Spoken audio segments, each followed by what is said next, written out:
Now, breaking news from NBC4. Governor Mike DeWine getting ready on this Tuesday for an update on the coronavirus cases here in the state of Ohio. Let's listen. Be back with all of you. John Husted is not here today. Dr. Acton is, and Lieutenant Governor is working on some of the business rollout that we're getting prepared to announce in a few days. I want to start by saying to our son Brian, happy birthday. Happy birthday, Brian. There will be a time when we'll play minor league baseball again. We all look forward to that. I'm wearing today the University of Toledo tie, and we have a number of people on our team who went to UT. Sarah Ackman, who went to the law school, graduated from the law school, and Michael Murray, who graduated from with an undergraduate degree. They're two people I rely on every single day, and I will give them a shout out and tell them how much I appreciate all the work that they do. Let me start off with kind of a good news story. One of the things that has been so impressive that I've seen and observed is how Ohioans have just come together to help each other. Let me tell you about some wonderful people in Marietta, Mid-Ohio Valley. Eric and Sarah Sauls have turned their restaurant, Joe Mama's Kitchen, into a meal service for senior citizens. When the stay-at-home order was issued, Sarah, who is also a nurse, became concerned about the senior citizens venturing out to the restaurant to get their carry-out. So they decided to only serve senior citizens for a minimal charge of $5 per meal. If someone couldn't pay, Joe Mama's Kitchen would find a way to get the meals paid for. Word traveled fast throughout the community. Donations kept coming in from organizations and from individuals. Now every single meal has been paid for, and the donations continue to come in. Volunteers deliver these meals daily to the senior citizens on 13 different routes and include people of all ages, including high school students. There's always a need for these helpers in all of our communities throughout our great Buckeye State. I encourage all of you to look for these volunteer activities if you can do so safely while practicing physical distancing. I salute Joe Mama's Kitchen, their volunteers, for stepping up during this time. What a great, great story.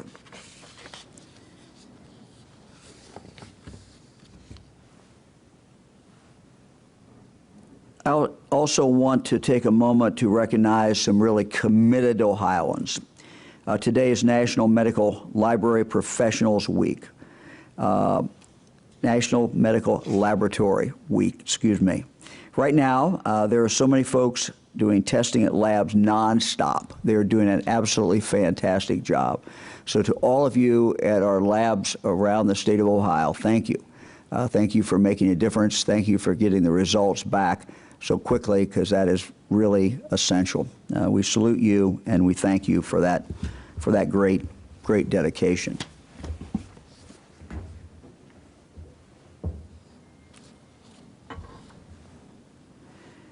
As you know, to test for COVID-19, we use testing kits. And to be able to test samples, a reagent is needed, a reagent. The reagent is this kind of the secret sauce that's necessary to tell if a sample does contain the COVID-19 virus or whether it does not. Each testing company uses a different type of reagent, and those reagents have been extremely limited. And we've talked about that before, that the limitation, the fact that we do not have enough reagents has limited the testing that we can do in Ohio. One of the reasons we've been limited. That's caused us in Ohio and across the country to test fewer samples than we would have been able to do if we had unlimited amount of reagent. On Sunday, I spoke with the Food and Drug Administration, and also on Sunday, I spoke with Vice President Pence about this. And I spoke to them particularly in regard to a company called Thermo Fisher. Thermo Fisher has an application to have a new reagent approved in front of the FDA. And so I talked to the Vice President about this. I talked to the FDA about this and asked the FDA if they could move this forward.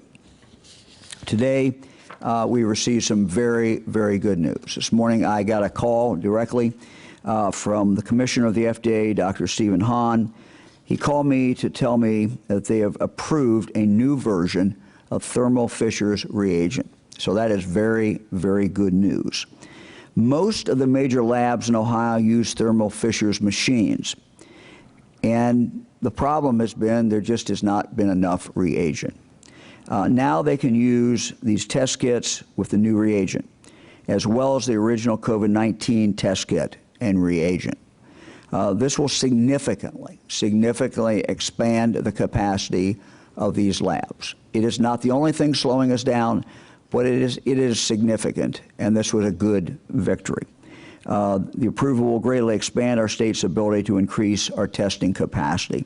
Thermo Fisher is hoping that they can give Ohio enough reagent so that by mid-May, we will see significant increases in the number of tests that we can conduct in Ohio per day. We are also working with other companies as well to make additional reagent kits available so that we can continue to ramp up testing in Ohio. As I said, this is very good news. Testing is vital as we begin to reopen our economy. We want to reopen the economy. We want to get people back to work. It's important that we do it the right way, that we do it the safe way.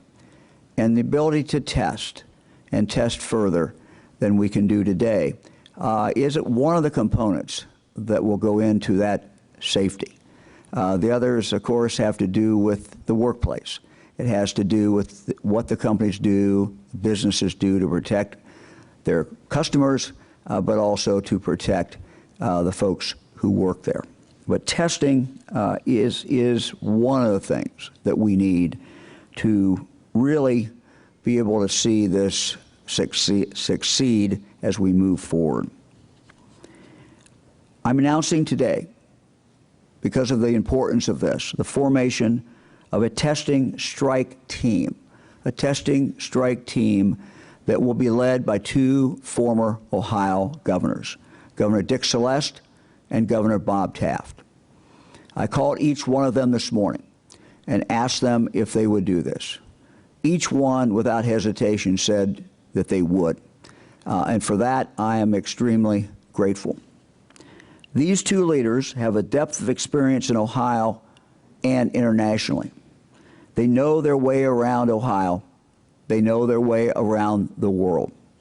Simply put, these two individuals know how to get things done, and they know how to make things happen.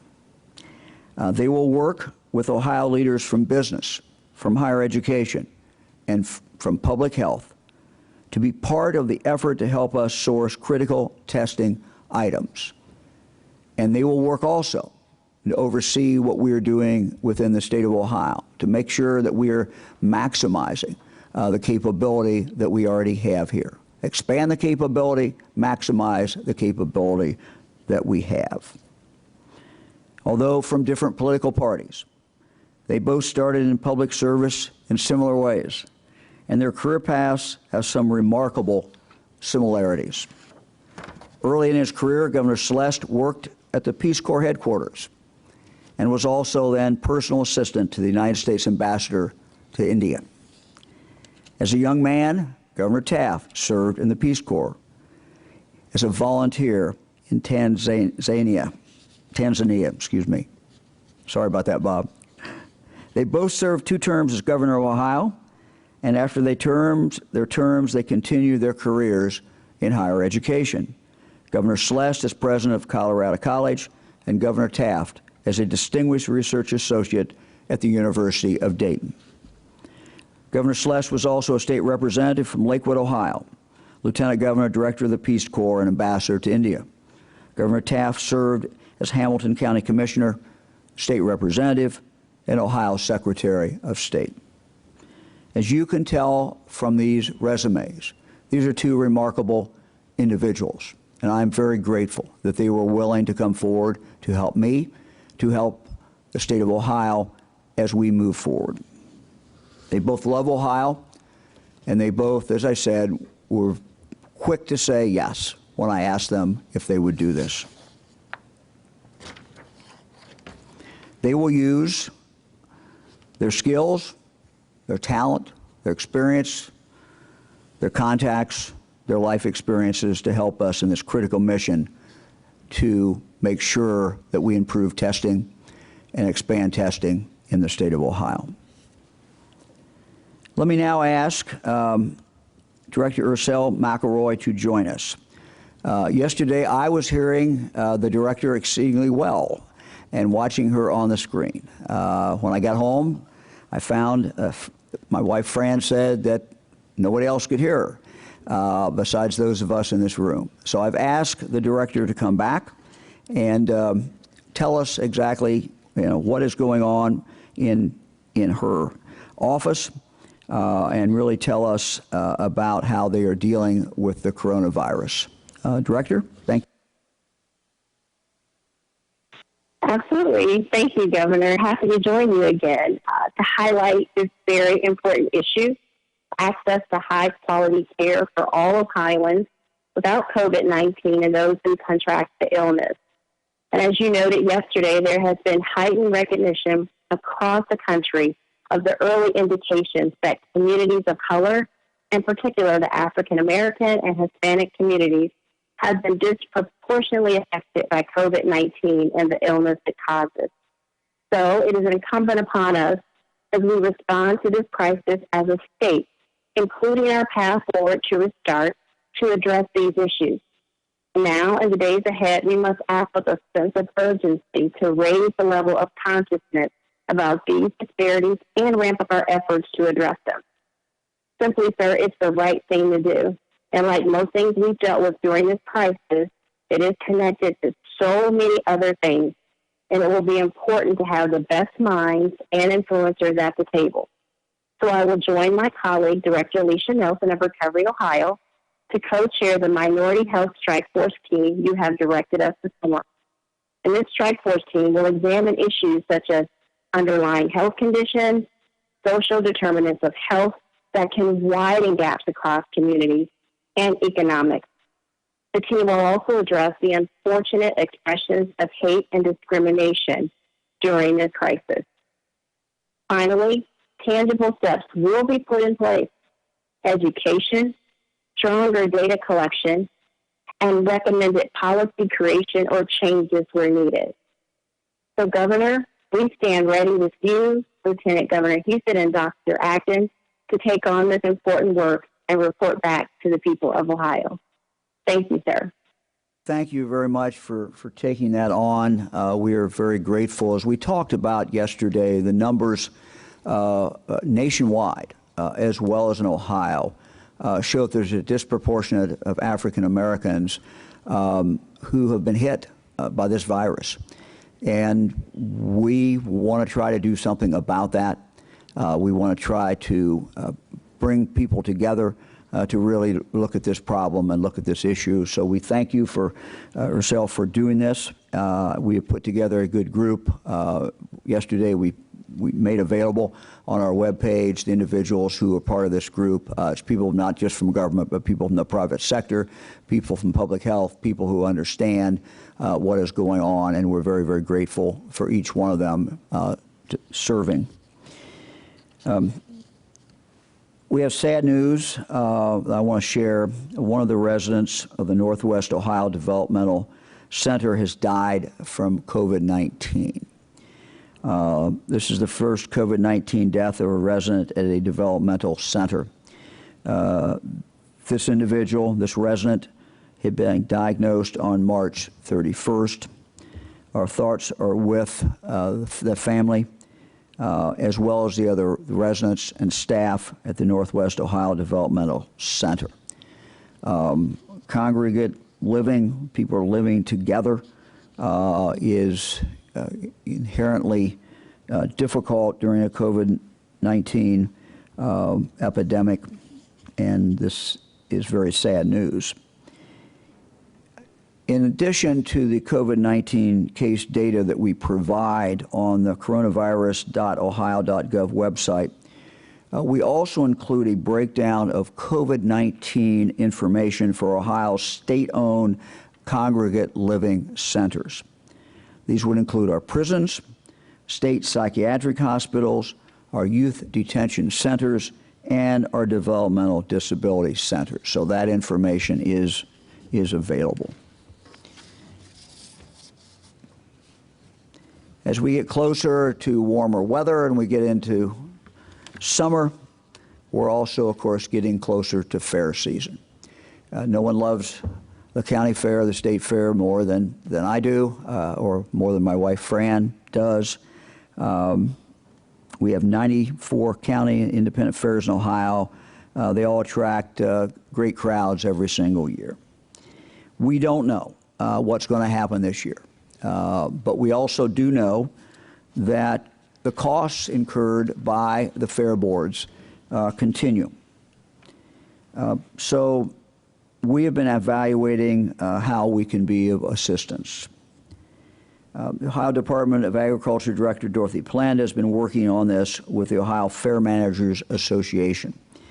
Ohio's operating budget set aside $4.7 million in the Agricultural Society Facilities Grant Program to help county and independent fair managers cover the costs of needed facilities and ground improvements this year. That was in the budget. No one, of course, foresaw that we'd have the coronavirus epidemic. The way it is provided now, the way we had provided it was that each fair can get a grant of $50,000 if they provide a matching grant to put towards these expenses as well. Oftentimes these matching funds come from local governments or local businesses. But this year we know that COVID-19 has put a strain on local budgets and businesses' bottom lines. And so today I'm announcing that this year the Ohio Department of Agriculture will waive the requirement that agriculture societies must come up with that match. This way, the fairs that qualify will still have this money to put towards improvements, even if the local match is not available. Fair managers have until May 30th to apply via the Ohio Department of Agriculture's website. And we have some good news out of Jobs Ohio, out of People's Bank and the First Federal Home Savings. As we continue to work through this pandemic, Ohioans are coming together to find solutions to assist our small businesses. Today, Jobs Ohio, People's Bank, headquartered in Marietta, and the recently merged First Federal Bank and Home Savings Bank, headquartered in Defiance and Youngstown, are announcing a partnership to support those banks' existing small business clients in Ohio. The partnership with these Ohio-headquartered financial institutions will help small businesses maintain operations and payroll during the COVID-19 pandemic. Jobs Ohio has committed up to $50 million to assist People's Bank and First Federal Home Savings Bank. This assistance will bolster each bank's ability to provide additional financing on favorable terms for local businesses in good standing, small businesses that would otherwise not be able to access this credit due to the COVID-19 virus. Eligible businesses can use the loan for working capital. That can include, they can use it for payroll, rent, mortgages, or other fixed debts, utilities, and other bills. I want to thank these Ohio banks and Jobs Ohio for this unique partnership. This will get much needed capital in the hands of small businesses that are so critical to Ohio's economy. Let me have one more item. Less than 2 weeks ago, the Ohio Bureau of Workers' Compensation Board of Directors approved to send up to $1.6 billion in dividends back to Ohio employers. This dividend is intended to ease the impact of COVID-19 on Ohio's business community and the economy. Starting yesterday, the first round of these checks will be mailed to employers who can invest that money into the needs of their businesses. A total of 170,000 checks will be mailed over the next 5 days. So business owners, you can be sure that you make sure that you get your mail. The check is in the mail. This dividend equals approximately 100% of the premiums paid in 2018. Dividends like this are possible thanks largely to strong investment returns, declining injury claims, and other cost-saving measures. Approximately $1.4 billion will go to private employers, and nearly $200 million will go to local governmental taxing districts such as counties, cities, township, and schools. Let me now turn to Dr. Acton. Dr. Acton? Thank you, Governor. Good afternoon, everyone. We'll start first with the numbers, and then I have a few things I'd like to share with you. And I know this board, at least, is a little harder to see. When I looked at it last night at home, I can see that it's hard, my husband told me, but it does say today, and it's on our website, that we have 13,725 cases in Ohio, 87 counties reporting, and we have now reached 557 deaths in Ohio, and including the unfortunate situation we've had that the governor mentioned. And if we go to our next slide, again, we are still at about deaths in about 4% of our cases.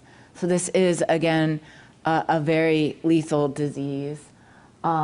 We have, at this point, still a majority of folks being tested being healthcare workers, and also people in long-term care facilities or higher risk groups who really are in need often of hospitalization.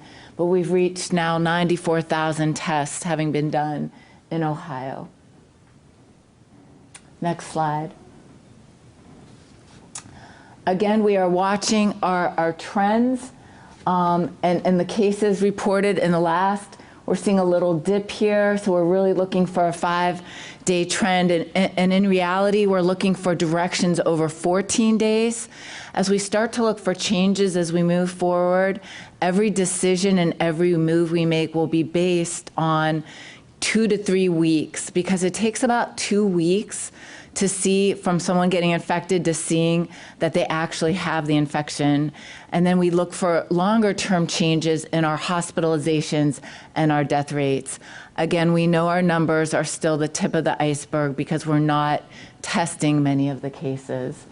Similarly, we are seeing a bit of an uptick lately, slightly in our hospitalization trends. I think a Monday ago, we had 902 admissions for COVID-specific hospitalizations, and today we're at 1,091. So we're sort of watching these trends. In the days to come, we're going to have some new trends, Governor, that we'll be following, some numbers that help us sort of navigate our way forward.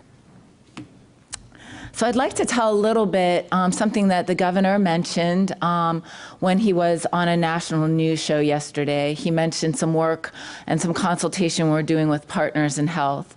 So Partners in Health is really one of the most premier global health organizations and has been on the front of fighting infectious disease for many, many years. Beginning in Haiti, the governor and his wife, Fran, have done extensive work in Haiti themselves. And there was a very famous book written about it called Mountains Beyond Mountains that really told the story of the founders of Partners in Health. It was Paul Farmer, physician, who did some bold things and just embedded himself in Haiti as part of his med school, often missing class, I don't know if you knew that, to work. And a classmate of his who became Dr. Jim Young Kim, and then Ophelia Dahl, the daughter of Ronald Dahl, the children's author. And that friendship was actually what began some of the most aggressive and innovative work to attack some of the world's health problems. And Jim Young Kim particularly, he went on to be the president of Dartmouth and head of the World Bank. And early on in this, I was able to talk with him, and we had a really great conversation about what other countries around the world were doing, where they were really starting to make some advancements in battling this virus. So as the governor said, we will be engaging with Partners in Health and others. We have a call scheduled tonight. But slowly we've been building a workforce so that we can not just sit back and watch this virus unfold, but really get a lot more aggressive and take it to the virus. We don't want to just flatten this curve. We want to stay ahead of the curve. And we are all enduring what was a blunt instrument, a blunt surgical tool of the social distancing we're doing. But in the future, we really see a path where we have a much broader range of tools to fight this war. Now, Dr. Kim said in an article that published recently that you need 5 things to work your way forward. We all know that we're going to need to live with this virus, and we're going to live with it for a while to come, at least 18 months. So what the governor's team, and with the hope of our past governors and others, is we are building an extensive response and recovery plan and network. You have to be able to do the social distancing that we're doing. The things that we're doing and the additional new things we've added continue to be a very powerful weapon in stopping the spread of the virus. But you also have to do testing, and we are pushing the envelope every possible way because you have to test someone to know they have it. And then you have to do contact tracing, which means, again, those disease detectives who talk to you when you're a case and find out everyone you've been in relationship with, anywhere you've gone in the past 14 days. And then those contact tracers reach out to those people and tell them to quarantine for 14 days. And when we have enough testing, test those folks. And in doing that, you can start to snuff out what could be the spread of the virus. And additionally, you need to isolate and quarantine people. And the 5th part is you need excellent treatment. And our treatment is evolving, ultimately a vaccine, but it could be an antiviral. It's new things like the plasma that we're doing when we're doing serum, where people with antibodies can be transfused into people who are sick. And so all new tools will come. So it's social distancing, contact tracing, testing, isolation and quarantine, and treatment. And what Jim Yong Kim said was, hope is of little use unless it's accompanied by a bold and vigorous plan. And the governor, and what he'll be laying out for you before we get to May 1st, but in the days to come, is more and more parts of that bold and vigorous plan for Ohio. So there are going to be 2 parts to our efforts. One is this army of workforce, because the people we had who usually do contact tracing were, public health department-led epidemiologists. But because this is a global pandemic, the scope is so big, you need an army. You need 10 to 15 people per 100,000 population. And that is the army we've been building and are continuing to build. And so being able to see that outbreak, whether it's a prison, a nursing home, a community, a couple of cases that were associated anywhere, and be able to do that work is a way, that's the firefighting side of our house. When we see an outbreak expanding, that we can snuff out the fire. And we're building a command and control structure that sees all the fires in the state and moves on them. And if they don't have enough PPE or they don't have enough testing, we are moving resources so that we can quickly put out the fires of the spread of infectious disease. Ultimately, we knew that one person could give this disease to 3 people. But what we want is to ultimately have one person giving to one person, ultimately one person giving to a half a person, and less than a half. And in watching that virus spread and decreasing it, which is what social distancing did, we snuff out the fire of spread and we stop the virus from ever becoming something that takes out our hospitals. On the other side of our plan is what I'm now calling the dimmer switch. And this is everything that all of us wish for. This is where we all wish to get back out and get back to the things we're doing, whether it be work or other activities. So you got to put out your fires. And what we did getting into this was flip the light switch. But to get out of this, we have to slowly move a dimmer switch, watch a bunch of data and reaction to make sure not too many fires start happening, because every time we open up, it is guaranteed that we will increase the spread of this infection. But the question is, can we control it? And that's the dance that we will be walking. So you do a few moves.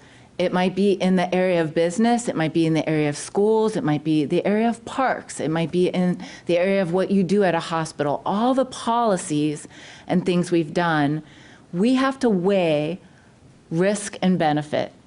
And what you want to do as you start back out into society is do the lowest risk things first and watch how we deal with the spread of infection. And then you dial the switch a little more and do a few more things. So in every area of our state, whether it's how we run our businesses, how we run a school, we are sitting around thinking, how do we live in this new world? How do I do a few more things but do them safely? So you have to have best practices of what safety looks like. We've seen this in essential businesses where we now have plexiglass and we now walk down aisles in the grocery store differently. And those are the kinds of new innovations that our businesses and our schools are hard at working at. How do we live with this virus in a way that we stop the spread? And at the same time, how do we do a little more all the time without creating too big a risk that really shuts us down and has us have to go all the way back down into a lockdown situation? So we've got our dimmer switch planning, and we've got our firefighter putting out fires plan, and that is the dance and the plan that the governor's team is working on. Do I wish we could just hand you a plan every day? There was no playbook for this. The whole world is figuring out this equation of the dimmer switch and the firefight put out.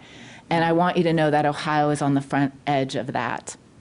Lastly, I do want to say, as it is Holocaust Memorial Day, I want to talk about hope for a moment. There has been so much done by Ohio citizens to help each other and be good to each other through this crisis. This is a war. It has been a silent enemy all along. And what a pandemic does is far more than kill people. The real threat of a global pandemic is so much more extensive because it basically disrupts civil society.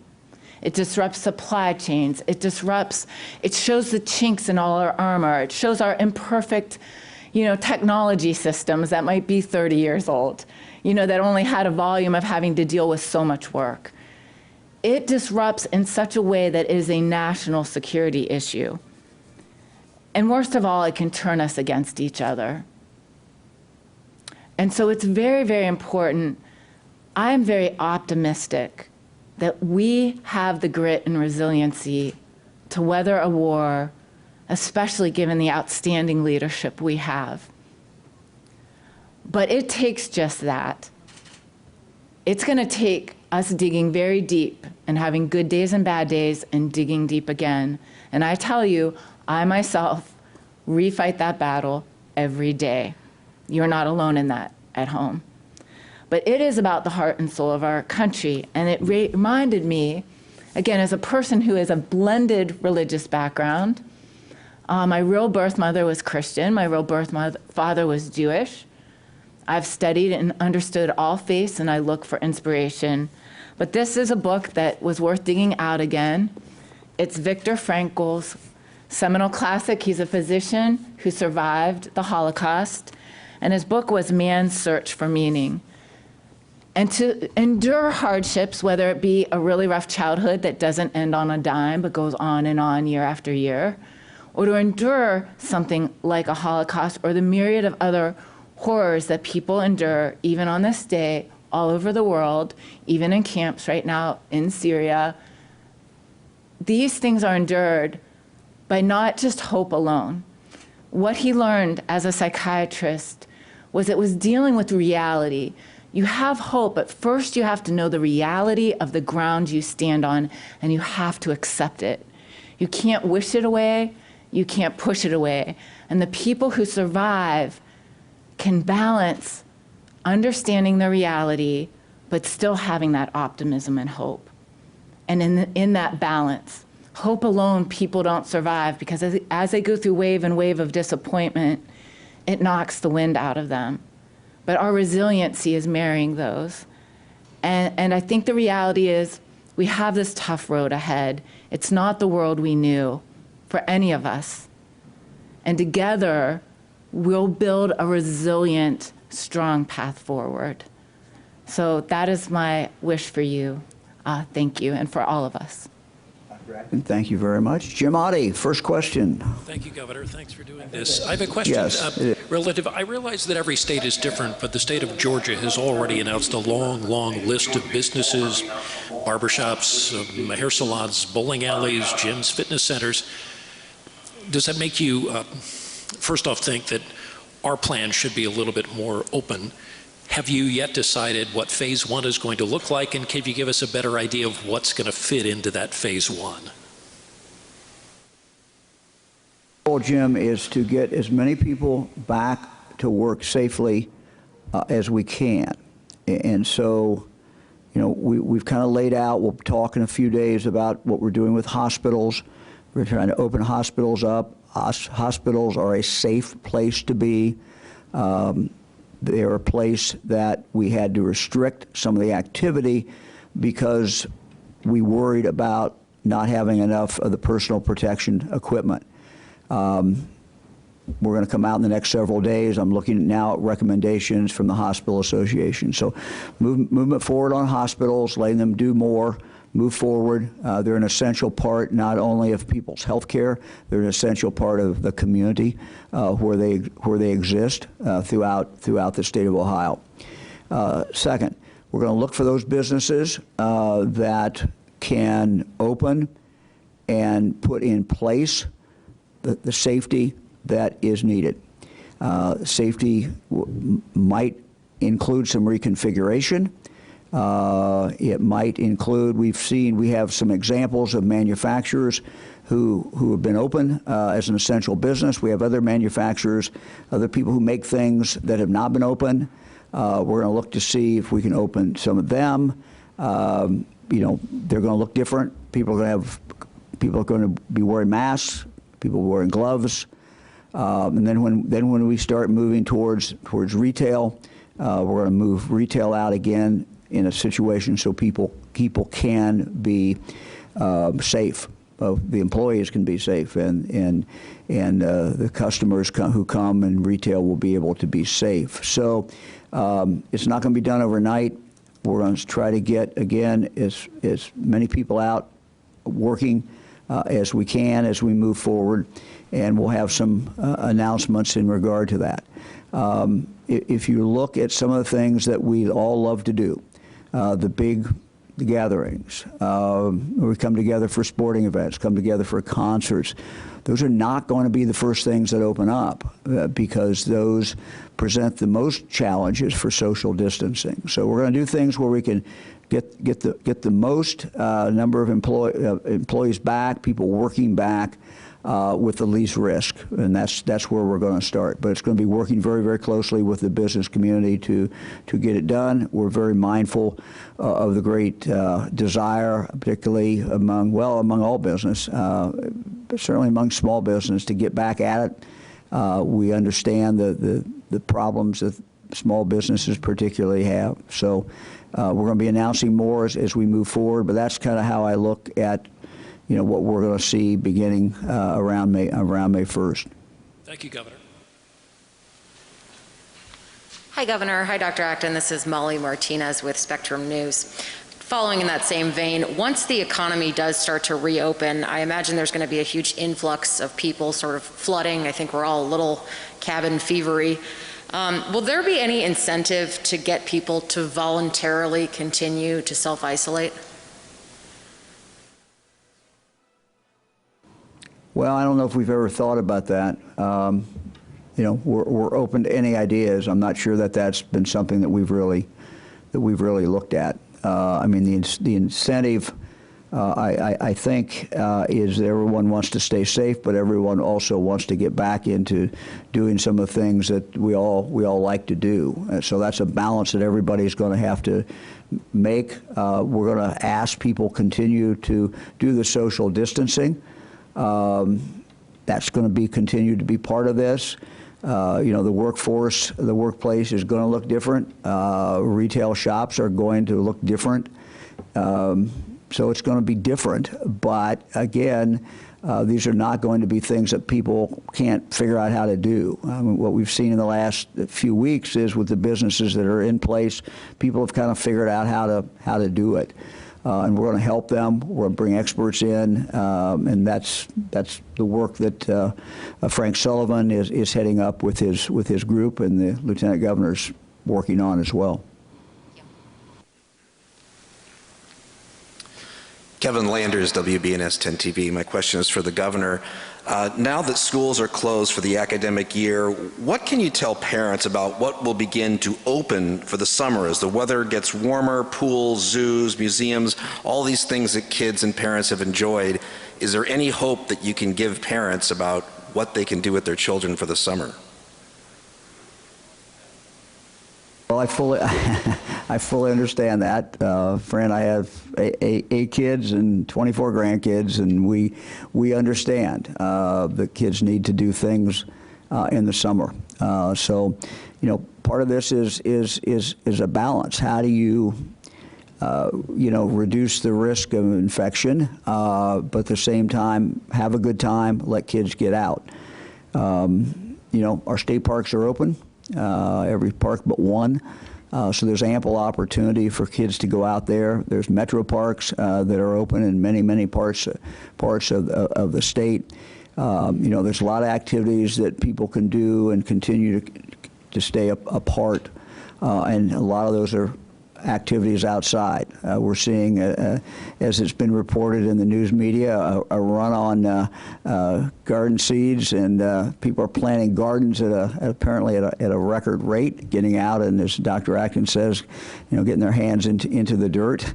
So there's a lot of things that people are in fact doing, and I don't minimize the fun things that people aren't doing. I get it. You know, we all love amusement parks. We all love going to, or at least I do, going to baseball games and doing other things. But that is the reality. The reality has simply not changed. The reality is that we have kept the curve down so our hospitals are not overrun, but we still have the virus out there.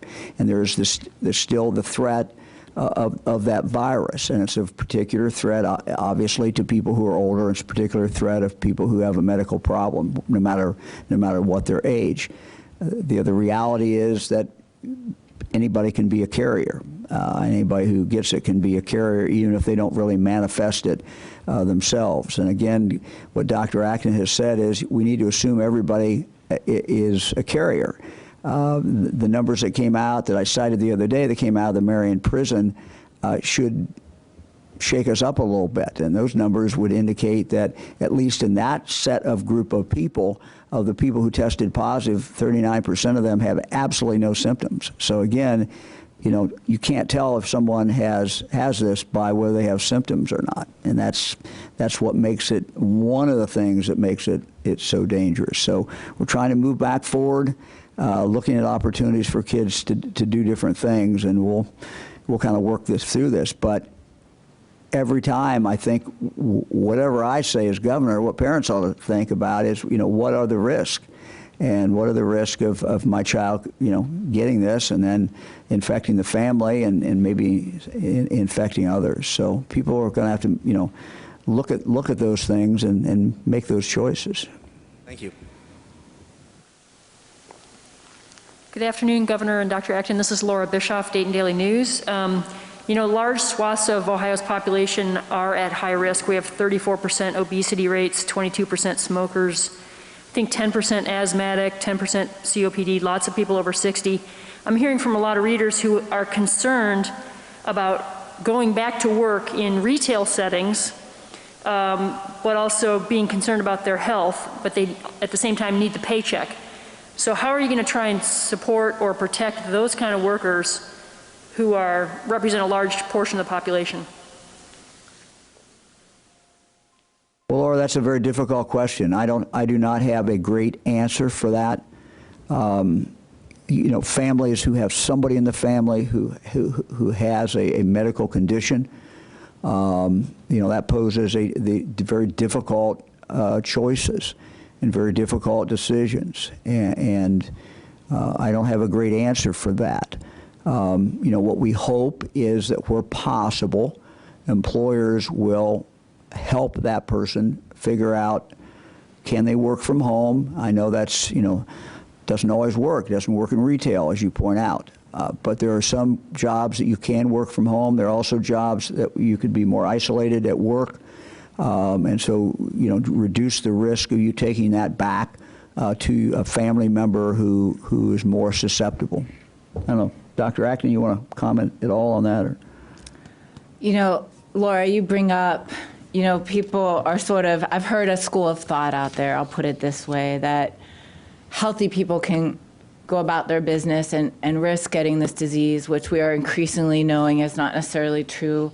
A lot of healthy, even young people can get this disease and then have that tank on them. People say they don't die, but they're, you know, I'm talking to nurses every day who are reaching out and saying what they're seeing on the ward. So I think because we're not seeing it, or at least not in this TV setting, what's really going on, people get very, very sick from this. And in Ohio, we know that we have some of the worst health outcomes in the country in terms of a lot of the diseases that you mentioned. So I forget, I looked at some numbers, but some 60-some% of us have at least one of those risk factors, starting at very young ages. And I think it's really important to say, we have got to think about this timeline in a very gradual way. I don't think we all know. It's very hard to see more than a week or two ahead of you, let alone a month or 2 or 3 ahead. But what we're really talking about is sort of loosening the norm we're in now. I think that's a better way to think of it, as more things can become essential. And as we lean into that, each of the necessary policy discussions around that will surface. And they're all interrelated.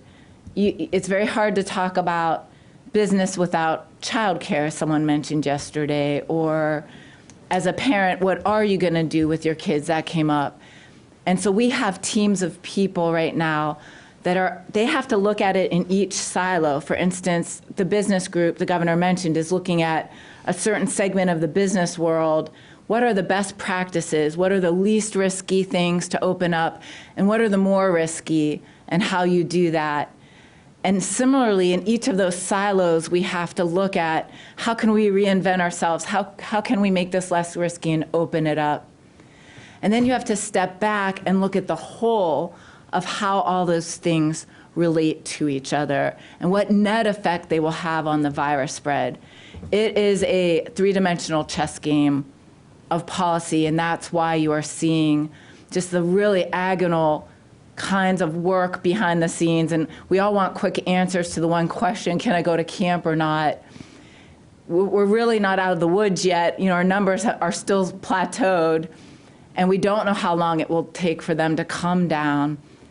And we're trying to get the answers to those policy questions, but balance getting us out and about in our livelihoods as well as our lives. So it is a very complex discussion that doesn't lend a quick answer to your question. But I think those are the questions and walls we will all hit across this country and all around the world as we try to work our way out again. Thank you.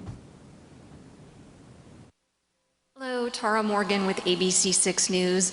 This question could be for either one of you. As businesses reopen, Dr. Acton, you talked a little bit about which business is risky and which isn't. What about those one-on-one businesses, those salons and barber shops? I mean, Governor, you talked about masks being used in businesses, but do we need to limit customers and things like that?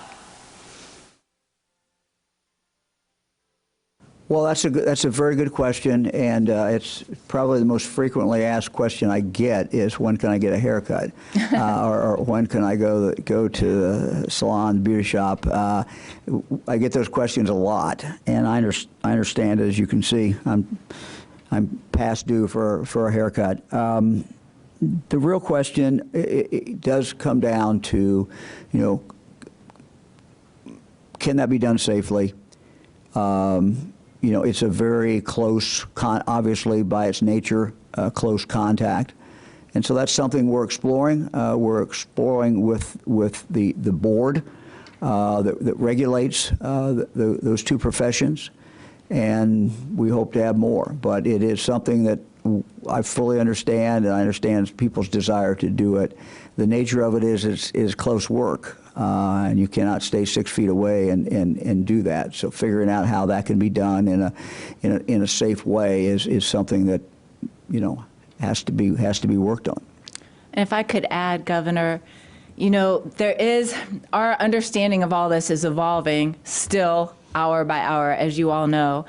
And each of these industries, this is where we begin to innovate. Every one of these industries is getting a hold of CDC guidance as it's made available.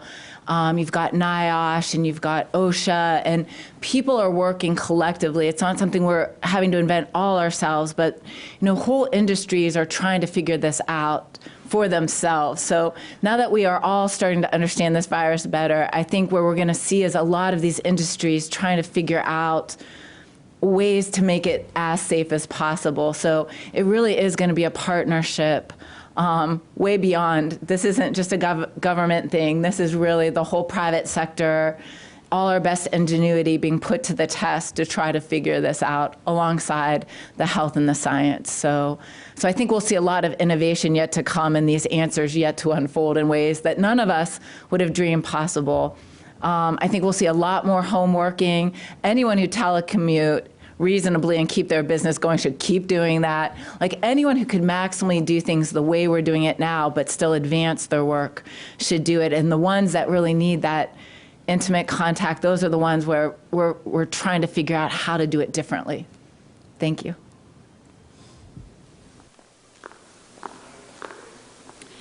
Adrienne Robbins with NBC4, and my question's for Dr. Acton. Many people have wondered, for the longest time we talked about the importance of testing before reopening the state. Are we at a comfortable place for you that you think it's safe to start reopening on May 1st when it comes to testing? And when we do get this reagent shipment in, do you think at that point we'll be at how much better of a place, I guess, will we be mid-May when we do get that part of the test in? So as I've often described May 1st, to me, we got into this and we had to do some orders in some very blanketed ways. Like it was a quick shutdown. And really, again, when they write the history books on this, it's pretty much a miraculous thing that we did. And it's really the people at home who have done this. But those policies were made boom, boom, boom. And you couldn't get, these are very hard things to get in the weeds on. Now with some time, we have whole teams forming and working on each of those nuanced things. But I see May 1st as really a kind of revisit of all of that and seeing what else could be almost made more essential and how can you expand that more. At the same time, we know that we won't have what is being recommended either in the president's plan or any of the other plans that have been laid out. That testing will not get there by May 1st. That's just not possible, so that's just true. Right now, we are doing between 2,000 and 4,000 tests per day over the last week. I'm looking at some notes because I asked this very question. Harvard put out a study that talked about that you needed 152 tests per 100,000 population. I believe that's the number. Fact check me on that because this is my little notes that I scribbled here. The more testing, we want more and more and more because ultimately there are two types of tests, remember, the one that says you have it and the ones that say you had it, and within that there's a whole different bunches of types of tests and new science, and some are not turning out to be accurate, et cetera. So testing's a big quagmire of its own. But we really need to get to the Harvard numbers ultimately gives us better control, better ability to find the person who has it and also test their contacts. Right now we're keeping those tests to such a small group of our population. We're having to ration them basically. And having a greater ability will really, remember, two sides of the house, the dimmer switch. Well, the dimmer switch is all dependent on our ability to manage the fires, and that's all based on testing. So more tests equals better firefighting. Hope that helps. So we're not there yet, by far. Thank you. Good afternoon, Dr. Acton. Ben Schwartz with WCPO in Cincinnati. I want to ask you about, as we start to gradually reopen the state, will it be beginning to become acceptable for, I guess, younger children to go play with their friends outside, or for, say, family members to go visit other family members from out of state or anything like that? The biggest thing we face is social distancing. It really still will be those basic rules of 6 feet. Now, masks are going to help, but please know, everyone, it does not replace keeping that distancing. The other things, the hand washing, I had to remind myself the other day, like, because I'd become so meticulous, and we have our hand sanitizer here, and all those things. In the beginning and for the foreseeable future, and this is me telling people truth, I know people might not want to hear this truth, but to the extent that we can stay in our household units is the best. Now I'm seeing a lot of clever things being done, and I'm trying to get an understanding of what can be done. You know, I know there are people having campfires where they're trying to sit 6 feet from each other, because I smell it from my house. And I see my neighbors, not that I get to right now. And I think that's something we're trying to understand. But the truth of this is, when you even think about going to work, it should be essential. Like, you should be going to work and coming back home and still doing the go to the grocery store once a week if you're healthy, and wear your mask while you're out there. And the business is doing it in this right way. The truth is, we should still be in our clans for quite some time to come. And the more you do that, once again, I am saving you, you're saving me. This virus loves to spread. It will still overwhelm our healthcare system. It will still overwhelm consumer confidence and people's feeling about being out and about if they start to see a lot of people around them get very, very, very sick. So it's all, we like to see these things again as all not interdependent too. And unfortunately, that effect, it's sort of the butterfly effect, that one little thing each one of us does, it magnifies over the whole of our whole population. And similarly, I don't expect we'll see travel going on widespread, because now we're going to start taking it from cities that are hot spots into other places. So these same things we're doing now are still the same things we need to keep doing, at least for a few months in the foreseeable future. And then little by little, we'll try to expand that more. That's the truth of what, at least from where I stand, I see happening. And that's how we'll stay safe. Thank you. Thank you.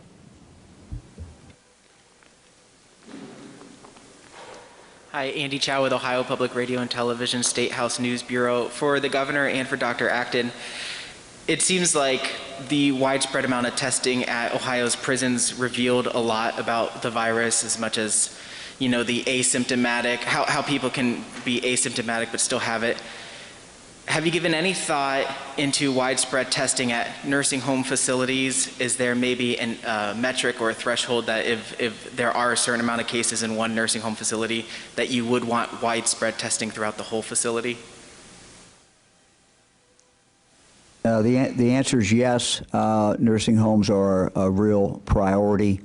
One of the things we do every day when we have our 8 o'clock call and our 5 o'clock call and in between is we talk about nursing homes. And maybe Dr. Acton, if you can kind of outline what has been going on in kind of the special relationship that we're putting together between the hospitals and the nursing homes, and maybe also talk a little bit about some of this testing and where we hope to take the testing. So it is a priority.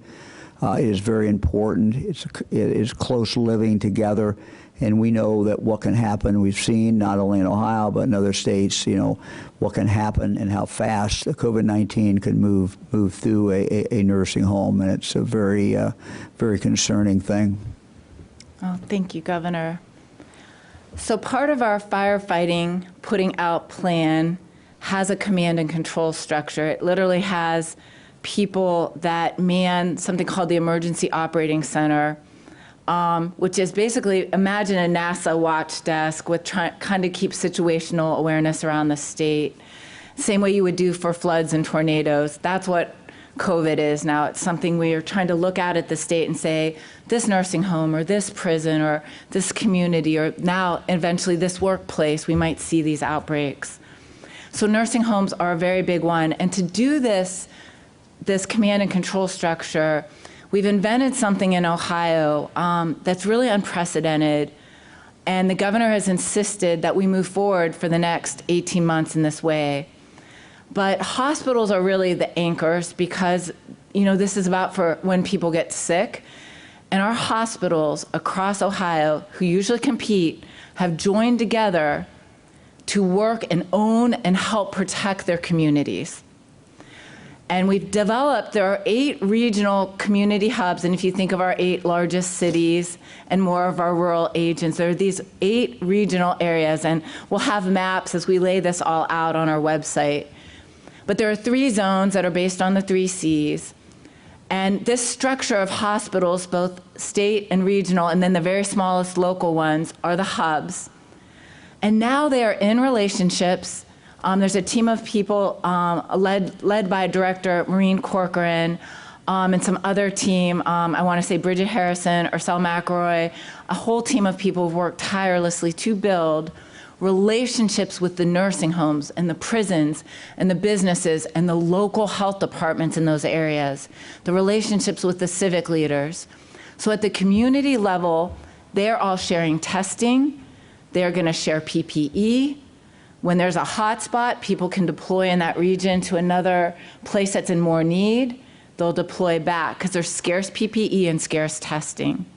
Part of this structure is to be able to move testing to nursing homes. And there's a whole nother team that's just been working on best practices in nursing homes. They've been working with the industry. I'm telling you, the workers, the people. That's why I know people, when I say don't blame that we have these things, don't blame in a prison. We have one of the best directors of prisons there are in the country. Everyone is maximizing what they can do. Bad apples, yes, a few things around that aren't, but they are working together with best practices. And so when a nursing home has a case, unfortunately, there's so many of them, and there's not enough tests. So we have a CDC-based protocol where we see a few cases in a nursing home. We test as many as we can. We test some staff, and then we say it's there and treat it as such. You have to almost treat it as everyone has it. The dream would be to be able to do what we did with our prisons. The numbers are so great. I forget, but it was like 70-some thousand in nursing homes. Another, I'll try to get those numbers for you. Someone read them to me on the phone, but I don't have them with me. So the scale is so much bigger. But you should be able to know it's in a nursing home. A new thing we're really working on are mobile teams. We also have mobile testing equipment, but even if we have teams with the swabs that can get to those nursing homes wherever they are in the state, get it and run it back to our labs and get the testing. So these are all, when I say all of this to you, we are reinventing systems that never existed before. We are making government act in ways it never has in the middle of an emergency. We are building relationships across industries that did not exist in the middle of an emergency. And what's gluing it together, quite honestly, in Ohio, again, I'd like it to look all pretty for you. That we have literally been building it as we go.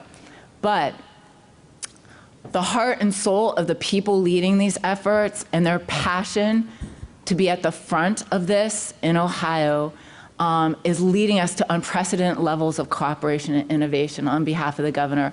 So nursing homes, that is our goal, eventually to be able to even test throughout them. Andy, more testing, that's our goal. To be able to surge in when we see that there is a problem. And I don't want to underestimate the importance of that hospital in that community. We have asked every hospital to really take ownership, in a sense, and a responsibility to reach out to the nursing homes within their area, their natural area, and establish those relationships if they don't already have those relationships, because the hospitals can be a very, very, very important. So we have more to do, but this is certainly a priority. Thank you. Hi, this is Danny Eldridge with Hannah News Service. My question's for Dr. Acton. Can you just talk about the importance of antibody tests, where we are with that, and then also what we know about how long people stay immune when they've recovered? Thank you. No one really knows the answer yet to the immunity. As I mentioned yesterday, we would love, and a couple weeks ago, the big buzz was having a test that can show you had it, and almost in some countries they're looking at certificates to say that, and then that you were immune and therefore kind of able to go about your business. And I think that would be a dream thing if we can get to something like that. But the science is ever shifting. We do not have many of those tests available yet. We're hoping in the state this week. Celix, we're waiting for the 1,000 tests that they promised us this week. And that will begin a study. About the antibody testing, there's a really innovative project going on right now at OSU, and they're working with Battelle. There are many people right now trying to find the right tests that we can do antibody testing on, not just to tell us if you've ever had it, which is all I need to do, figure out the prevalence in Ohio with our 1,000 tests. But we really would like to see if we know that you've actually really built up the immunity, that it's almost like a vaccine, that you were vaccinated, that you have that level of immunity. Again, that's the science fiction stuff that itself is miraculous right now. I wouldn't be surprised if we get somewhere on this.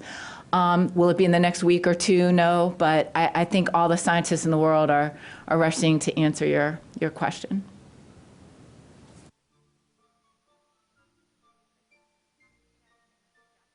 From the Cincinnati Enquirer.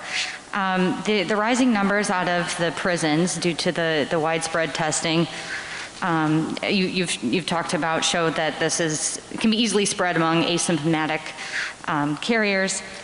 And we're also seeing a fairly low number of deaths out of the prisons. What, if anything, can we read into the data that we are getting from this widespread testing? I'm sorry, what can be read into what? What can we take away from the results that we're getting back from being able to test that population completely? With that, I'll let Dr. Acton respond. One of the things we obviously are very concerned about is the staff who works the prisons and what happens when they go back home and the potential spread. We're concerned for the staff members. We're concerned for their families. One of the things that we're starting to offer, and this is on a voluntary basis, but we're starting to offer, just like some first responders have made this decision if they want to stay in a motel. This is going to be paid for by the state. The state is making arrangements to do this. I don't know how many of the people who work in our prisons want to do this, but that certainly is something that we are now making available. So Dr. Acton, you can respond to the rest. Yeah, I think the data from the prisons really does show us, and anywhere, probably in any prison now, you know, that just like nursing homes, you expect to find it almost at this point. You expect that our cases will increase. Once you test, and if we were testing in our whole general population, we'd be seeing tons of cases. So we just don't have the tests to prove it. So when you're taking that high-risk group, so we aimed at high-risk groups and we aimed at our prisons, and I think it's unusual. I don't think there are a lot of places where they've been able to look at a whole prison the way we have, and we've learned some interesting things. I know this has happened in other states when I talk to people about testing in nursing homes, that there's a ton of asymptomatic folks. Now, a test is at one point in time. First of all, there are still people who will test negative that actually have the disease, and depending on the test, it is a different amount of people. If you're early enough in the disease process, you might still be negative because you don't have enough of a viral load that would be picked up by the disease. Remember, we used to say you're a case if you're symptomatic. So some of these cases, and we heard upwards of 70 some, I mean, it was like astronomical numbers that I heard 2 days ago in the prison that were asymptomatic. Some of those might continue. If you went back there 2 weeks later and you tested, some of those people would have just stayed asymptomatic, probably at least 25%, but I think it's going to end up being much higher than that. Numbers are getting up more toward 30 and 40%. And they may never have even shown that they had the disease. But then a part of those that were asymptomatic will go on to start having symptoms. They were just too early in their disease process. So it's really following patients clinically over time. And remember, all of these folks are being followed very carefully, through the healthcare system in the prison that tells you a bigger story. And of course, we don't have tons of testing to be saying over and over time.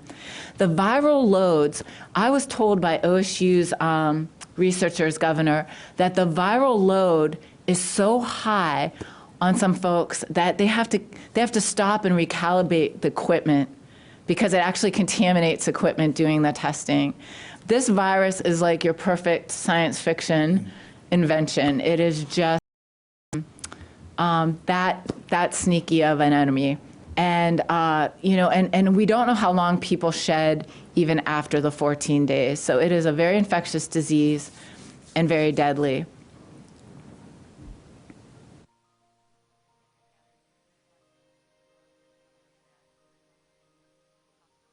That have come from those test results from the prisons?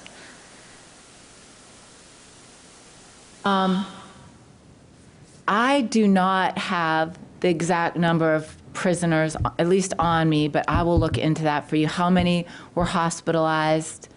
And I haven't heard any of that, so I'll try to see if I can find answers, Jackie. Good afternoon, Randy Ludlow with the Columbus Dispatch. Question for the good doctor. Doctor, I'm sure you just made some ears perk up when you were talking about you expect the virus numbers to go up when Ohio reopens. Was I hearing that correctly? Yeah, we should expect, nobody knows, Randy, what the real prevalence of the virus is at this point in our population because we can't test and get population level data. I've seen some studies and some best guesstimates from far greater minds than mine have been saying anything from 5 to 15%, but no one will know until we can test a representative sample of Ohioans, which is what we're attempting to do with this rigorous scientific study that I'm waiting for the 1,000 tests to do with our scientists. And once we get those, it'll be 2 to 3 weeks, we hope, that we would know that. But the bottom line is most people haven't been exposed and aren't immune yet. And so the second we all go about and interact with each other, we should anticipate that we will spread the virus to more people and that we will see more cases and more people get sick. And Randy, let me put this in perspective. And I don't think what Dr. Acton said just a moment ago would be disputed by anyone. Once you start opening things up, the contact increases. The key here is to do it in a way that minimizes as much as humanly possible the risk. There are bad things that occur from a health point of view and from other ways when things are totally shut down. So I don't think anyone thinks that we could stay shut down for a year or 18 months. The devastation to the state, families particularly, would be just absolutely unbelievable. So it is a balance that we are seeking. The goal is to open the state slowly, but get as many people back to work with the least health damage, understanding that when we put people back to work, there are positive things that happen in regard to health as well as in regard to all other things in life. So this is a balance. This is a high wire act. This is not easy. And that's why we're trying to do it very carefully.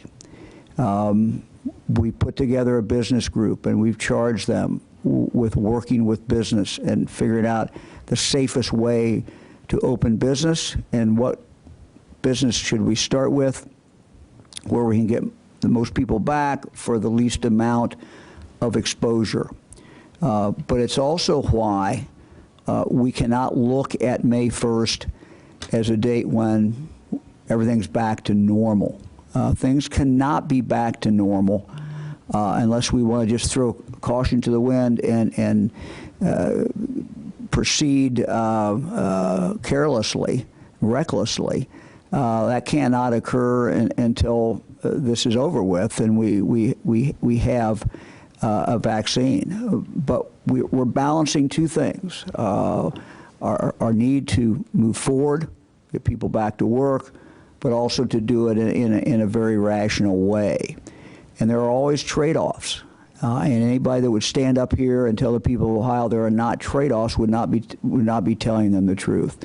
So it should not come as a surprise that Dr. Acton says that once you start back, no matter how carefully, you're going to see those contacts go up, and certain things are going to happen. But our goal and what we're going to strive for every day is to be very careful in how we do it, be very logical in how we do it, make our comeback strong, but also make our comeback safe. That's great.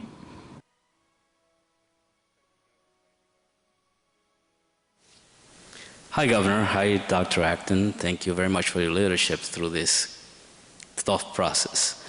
This is Luis Gil with Ohio Latino TV.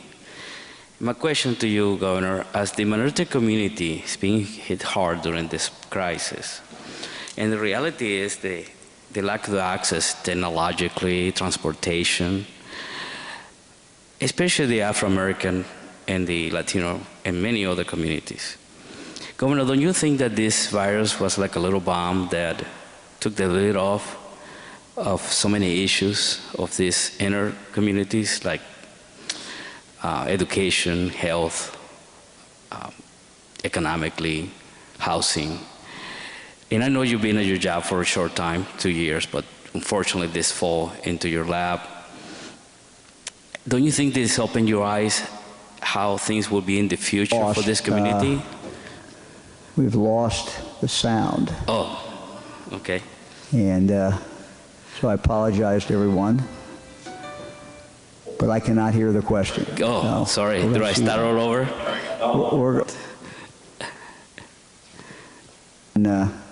I got the economy and health, but I've missed most of housing, it. I apologize. In the housing, we were also getting a very bad echo. Okay. That we were not getting with any other questioner, and I don't know what was going on in the room, but I was not able to pick it up. Can you hear me? Okay. But maybe you could try the question again. Yeah, you want to try it again? Sure. Can you hear me? Okay. Repeated. Do we have it repeated? Okay. Yeah. Can you hear me? Okay. He's talking right now. Yeah. And try. Okay. Hello, can you hear me? Well, too, so.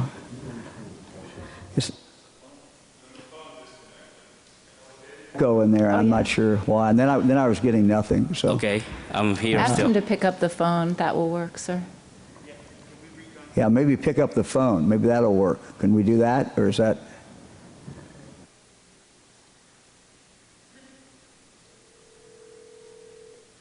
Yeah, you'll be speaking. Go ahead, try again. Should I pick up the headset or no? No, just try talking again. Can you hear me, sir? You'll talk in the speaker. You'll talk in. Can you hear me? Let's try that. Let's try it. Can you hear me okay? Let's try it. We yes, can hear let's you try now. it. Okay, well, let's start with the hello. Hi, Governor. Okay. Governor, I was asking you about the community, the inner communities, you know, the Afro-American, Latino, and so on. You know, unfortunately, they get hit hard because of technology. You know, lack of technology, transportation. They have to, you know, have different means of job. But don't you think that this virus kind of was a little bomb that took the lid off of issues that the community has been lacking, like housing, health, employment, economically, education especially? Did it open your eyes, even though you have been in the job for, you know, short time? But this has been issues for a long time. Did it open your eyes to look at things differently and how the future is going to go on for these communities? I think the answer is yes. I think it brought home in numbers that we could see very quickly the reality of some of the disparity that we have. You know, this is a disease, this is a virus that can impact everyone. Everyone can get it, but its impact certainly can be disproportionate. One of the things as far as disproportionate as far as poverty, and that we know that poverty is a problem, and that people who are poor generally many times do not have as good medical care, and so that acerbates this. So yeah, I think it should drive home to all of us that we still have disparity in our communities. We have disparity in the state of Ohio. You know, these are not the only numbers that show that. Dr. Acton, I'm sure, can go through many numbers that she sees as someone who's a specialist in public health that show that we have certain populations in Ohio that are disproportionately impacted for the worse on that. So yes, I think absolutely.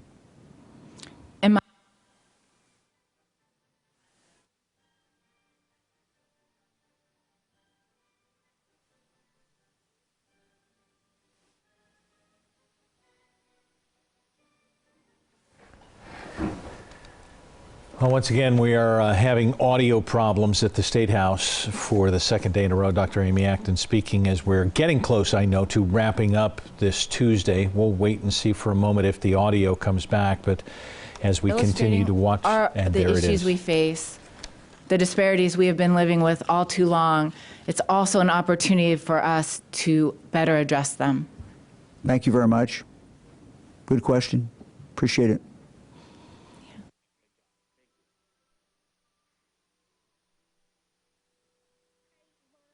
For Governor DeWine. Just a moment here. How do you feel about fellow Republicans in the legislature casting doubt on health department numbers and taking testimony from people who think this whole thing is a plot to cause the president to lose re-election?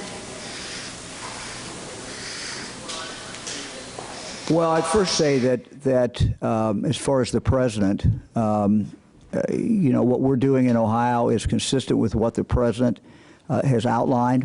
I would also say that anyone who believes what you said should look at the president's comments from yesterday, where the president basically outlined and said, look, things would be a lot worse. We would have lost a lot more people if we had not done the things that we needed to do. So I want to close, if I can, to say that today is the official day of the remembrance of the Holocaust. Last year we held a remembrance ceremony with survivors and liberators, and it was a very moving ceremony for me, I know. Growing up, I heard about the experiences from my dad. Dick DeWine, who saw combat in France, Germany, and Austria as a private in the Army during World War II. My dad kept up with the men he served with in his unit, K Company. Fran and I still very much enjoy talking with Jim Moore. Jim, I don't know if you're in Missouri watching this or not, but I want to give you a shout out. Dad served with Jim. Merle Green, also in Texas, the wife of the late Carl Green, with whom my dad served as well. And so Merle, I hope maybe you may be watching out there as well. Dad and members of his company K arrived at the Dachau concentration camp in Germany just days after it has been liberated. I've never figured out whether it's the second or third day, but it was right in that area. My dad did not talk a lot about the war, but I remember him telling me on numerous occasions about the horror that he saw when he came into the Dachau camp. More than 30,000 people we now know perished at the hands of the Nazis there. When Dad was there, I remember later on he told me that when he was there, he talked about the ovens that he saw that the Nazis used to burn the bodies of so many of the prisoners. Even into his 80s, Dad still vividly pictured in his mind the devices they used to slide the bodies into the ovens. He told me about going into a room and seeing fixtures on the walls that looked like shower heads. And those at the camp said that the victims were taken into these rooms, told they were going to take a shower, given the soap, and then the gas started coming out. Dad also remembered walking down the road near the camp shortly after he got there and encountering a weak, terribly thin man who had a short time before been a prisoner at the camp. My dad and his buddies talked to him, gave him food, gave him cigarettes, and they asked him if they could take his picture. Dad said that he said yes. And what the man said was, as long as I can take it with one of you, with one of the U.S. soldiers. Dad took the picture that we're showing here today. He relayed the story of Dachau to warn us about the powers of hate and the importance of standing up to that hate. We need to remember that each and every day. We'll see you all tomorrow at 2 o'clock. Thank you. Governor Mike DeWine remembering Holocaust survivors on this Holocaust Remembrance Day. And on this Tuesday, the tone seems to have changed. And as we talk about losing and remembering Holocaust survivors, we need to remember that there are people dying here in Ohio and across the country. As we go through the numbers very quickly, 13,725 COVID cases in Ohio, 557 deaths. The number of hospitalizations, while near 2,800, Dr. Amy Acton says today, actually right now, is at 1,091. And if my numbers are correct, go back to Thursday, that's only 50 more people in the hospital. And if we're talking about looking at hospitalizations, that is one good number that we're seeing. Yeah, and it's interesting to hear Dr. Amy Acton talk about the number of testing where she would like to be, anywhere between 2,000 and 4,000 people being tested every single day here in Ohio. Let's toss it on out to Adrienne Robbins, who's there with the governor and Dr. Acton at the news conference. She's going to break down everything else mentioned at that news conference. Adrienne. Darlene and Brad, the headline today was obviously testing. Testing remains an issue here in Ohio and across the nation, but big news coming that will expand testing here in Ohio. The governor said on Sunday he talked to the FDA commissioner as well as Vice President Pence, urging them to approve Thermo Fisher's way that they are currently creating a new reagent. This reagent is used in testing, and it's been one of the many parts of these tests that we've been lacking here in Ohio, making it harder and harder to get through the amount of tests that we really need to. The governor said he got a call today from the FDA commissioner saying it has been approved. The governor said we will begin to start to see some of the effects of this new reagent towards mid-May. We're going to start to see expanding in Ohio's testing. But Dr. Amy Acton said said we still very much lack the amount of testing that we truly need to fight the coronavirus.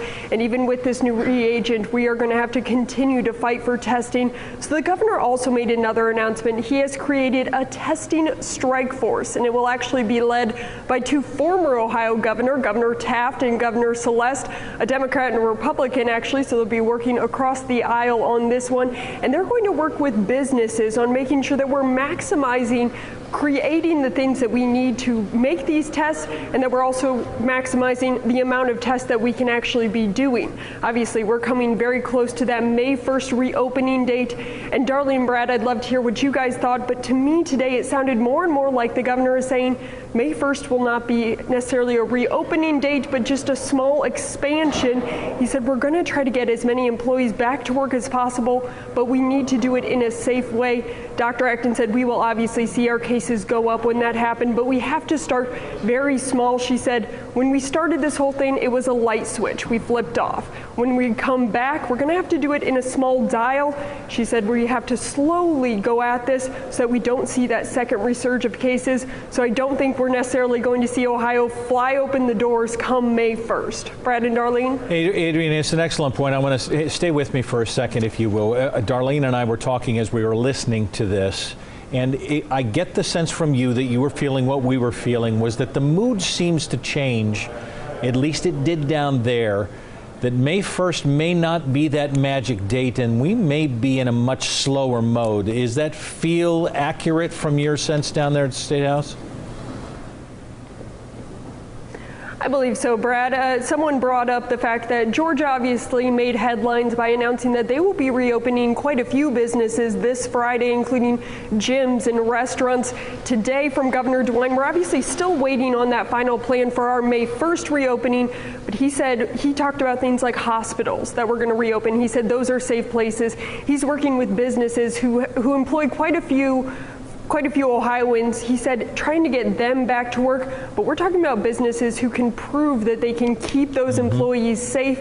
And he talked about a much slower rollout than we're seeing some other states take. Yeah. It'll be a couple of days, several days. Adrian Robbins, thank you so much. Great job out there today. He said it's going to be several days until he at least has some kind of business plan together. But to your point, let's go back to what you just unpacked there, talking about Dr. Amy Acton and how she talked about, she didn't say May 1st, we should not do it, but she said, keep in mind that this is a very sneaky virus. This is something that's very infectious and very deadly. And no, we do not have enough tests here in the state of Ohio. And we can expect to see that number go up anywhere from, she said the best guesstimates that she has, anywhere from 5 to 15%. We won't know until we get some of those tests, and those tests will not be coming in until mid-May. Because, as she said, when we redo this, most people who go out have not been exposed to this disease. Right. Yeah. Therefore, they are not immune.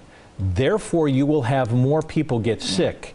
If that raises people's eyebrows, I'm not sure why you are surprised by that. The question is, can we test? And I think that's what people in Ohio who say, hey, right. May 1st, let's back off. If, as the governor says, we're not going to have a majority of these tests that are now Thermo Fisher reagent approved until mid-May, it is April 21st.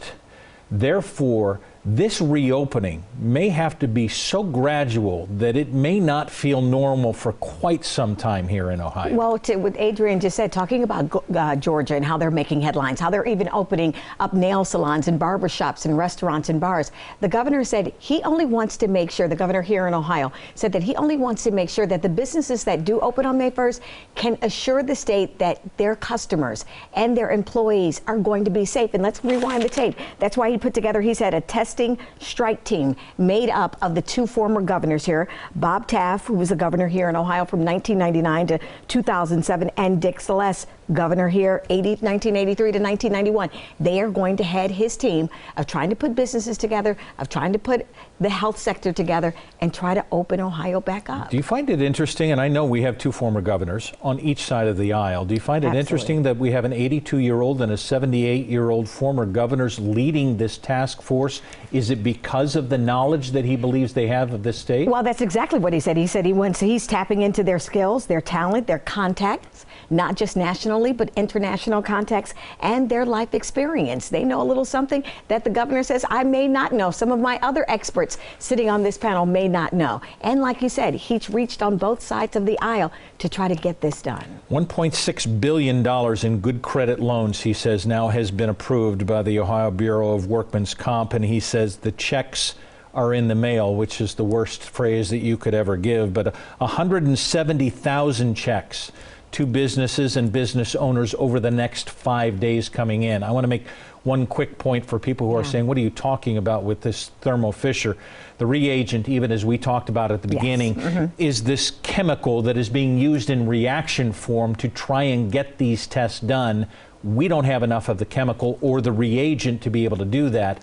Thermo Fisher has now been approved to be able to get that chemical reagent done so that we can increase the tests. The governor's spending a lot of time celebrating that announcement as well. We talked about salons. We're going to be talking to salon owners here, right here in Columbus, who have been waiting, and we're waiting for what the governor had to say today. We'll do that at 4 o'clock. And they're on that edge where it's just kind of like in a number of businesses here in Ohio, our business owners are, just because you're giving me the date of May 1st doesn't mean that I'm going to be ready. I don't want to, because like you said, some business owners have said, if you open it up and I got to shut it back down again, my business may not be able to survive. So a lot of business owners want to make sure that they do it right. We got more information today, but we have more unknowns maybe with that. We will break it down again starting at 4 o'clock, a special hour-long edition as we continue through this afternoon. Yeah. Thank you so much for joining us for this special edition, this cut-in. Darlene Hill, Brad Johansson. We're going to turn you back now to Ellen, and we will see you at 4.